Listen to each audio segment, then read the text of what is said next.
The rain hammered against the cathedral windows as my father's platinum casket was lowered into the ground. But the storm outside was nothing compared to the venom I heard behind me. "Look at her pathetic dress," my cousin Marcus whispered to his brother Derek, both draped in custom Italian suits. "Probably bought it at Target. No wonder Uncle William never trusted her with real responsibility." "I'm Elena. I'm 29. And for the past 6 years, my family has treated me like their greatest disappointment. Today they're about to learn the truth about what disappointment really looks like." The mansion felt different when we returned from the cemetery. Colder. More predatory. My relatives moved through the marble halls like sharks sensing blood in the water, their designer heels clicking against floors I'd once run across as a child, back when this place felt like home instead of a mausoleum of broken dreams. Poor Elena. My stepmother Vivian purred to a cluster of family friends, her diamond necklace catching the chandelier light. 6 years since she stormed out of the company, and still nothing to show for it. William always said she lacked the killer instinct for business. She paused, savoring the moment. "I suppose some people are just born to be ordinary." I stood in the corner, invisible in my simple black dress, watching them celebrate a man they'd spent decades trying to manipulate. What they didn't know was that my father and I had been planning this moment for 3 years. Every slight, every humiliation, every dismissive laugh had been carefully catalogued.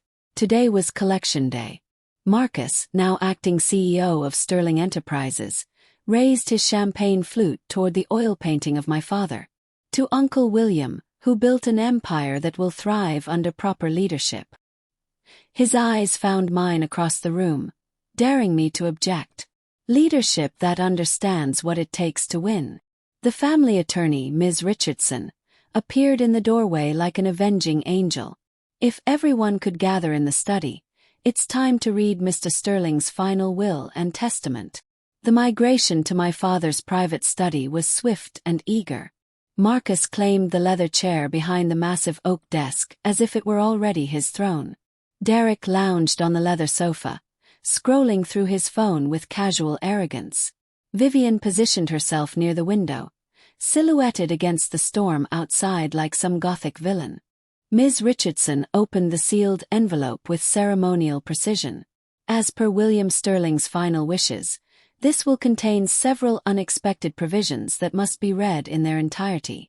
"First," she began, "the Sterling Mansion, along with all properties in Manhattan, the Hamptons and Switzerland, will be donated to the Sterling Foundation for Underprivileged Youth." Marcus frowned but maintained his composure. Property was nice, but the real prize was the company. The art collection, valued at approximately $40 million, will be auctioned with proceeds going to various educational charities. Vivian's perfect smile began to crack slightly. "And now," Ms. Richardson continued, "for the distribution of Mr. Sterling's liquid assets and business holdings." The room fell silent except for the rain against the windows and the thunderous beating of my own heart.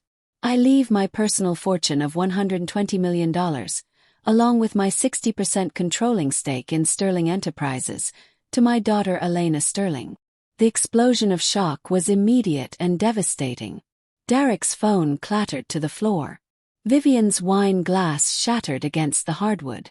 Marcus shot to his feet so violently that the desk chair spun behind him.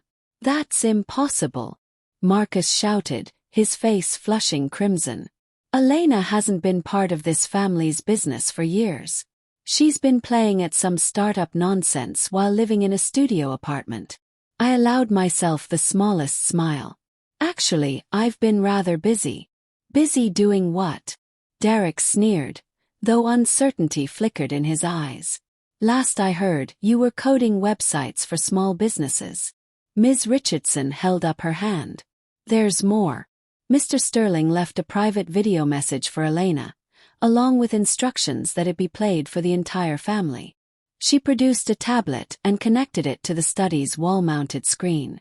My father's face appeared, recorded just weeks before his death, sitting in this very room. "Elena!" His voice filled the space, strong despite his illness. "If you're watching this, then they've just learned what real success looks like." His eyes seemed to find each family member in turn. While they were backstabbing each other for scraps of my approval, you were building something extraordinary. Marcus started to speak, but my father's voice cut through his protest. 3 years ago, Elena came to me with an idea. Not for money, not for connections, but for advice. She'd created something revolutionary. A cybersecurity platform that could protect entire government networks from international threats. The pride in his voice was unmistakable. I invested $50,000. Not because she was my daughter, but because her vision was brilliant. The room had gone deathly quiet. That company, my father continued, just sold to the Department of Defense for $2.8 billion. The silence shattered. Derek made a choking sound. Vivian gripped the window frame as if she might collapse. Marcus stood frozen, his mouth opening and closing wordlessly. But that's not the best part, my father's voice carried on relentlessly. Elena's 20% stake in the sale, combined with the government contracts she's secured, has made her one of the youngest billionaires in American history. I reached for my phone as it buzzed with a notification. The Forbes alert read, Elena Sterling, from family outcast to tech billionaire. The $2.8 billion rise. Posted 15 minutes ago, I said quietly, showing them the screen. Right before the will reading. My father's video wasn't finished. But here's what really matters. While you were all trying to destroy each other for pieces of my legacy, Elena was already building her own. She didn't need my money, my approval, or my company. She earned her place at the table. The screen flickered as my father leaned forward.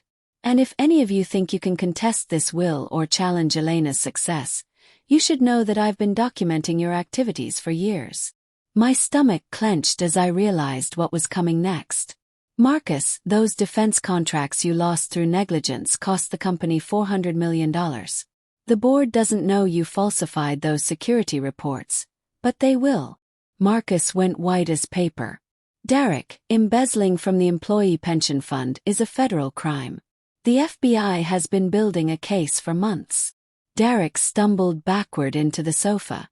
Vivian, did you really think I wouldn't notice you've been selling my private art collection and pocketing the money?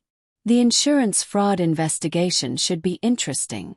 My stepmother's legs gave out, and she sank into the window seat. The evidence has already been delivered to the appropriate authorities, my father's voice concluded. Justice has a way of finding people who think they're above consequences. The video ended, leaving only the sound of rain and labored breathing. I stood up slowly, straightening my simple dress. You called me a failure for 6 years. You laughed at my ambitions, mocked my dreams, and treated me like I was invisible. I walked to the desk where Marcus still stood frozen. But while you were playing corporate politics, I was changing the world. Pulled out my phone again. Oh, and Marcus, that emergency board meeting you're going to miss.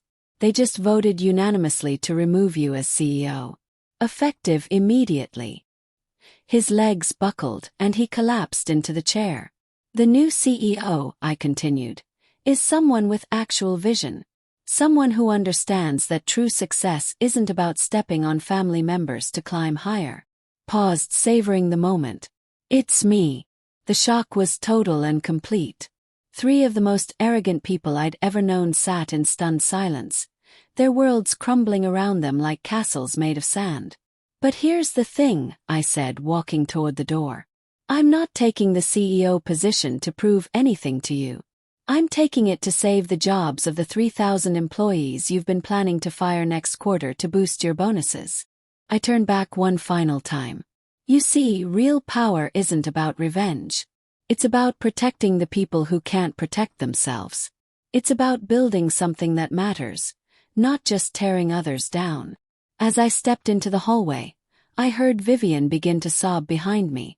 The sound echoed through the mansion like a ghost of all the tears I'd shed in this house over the years.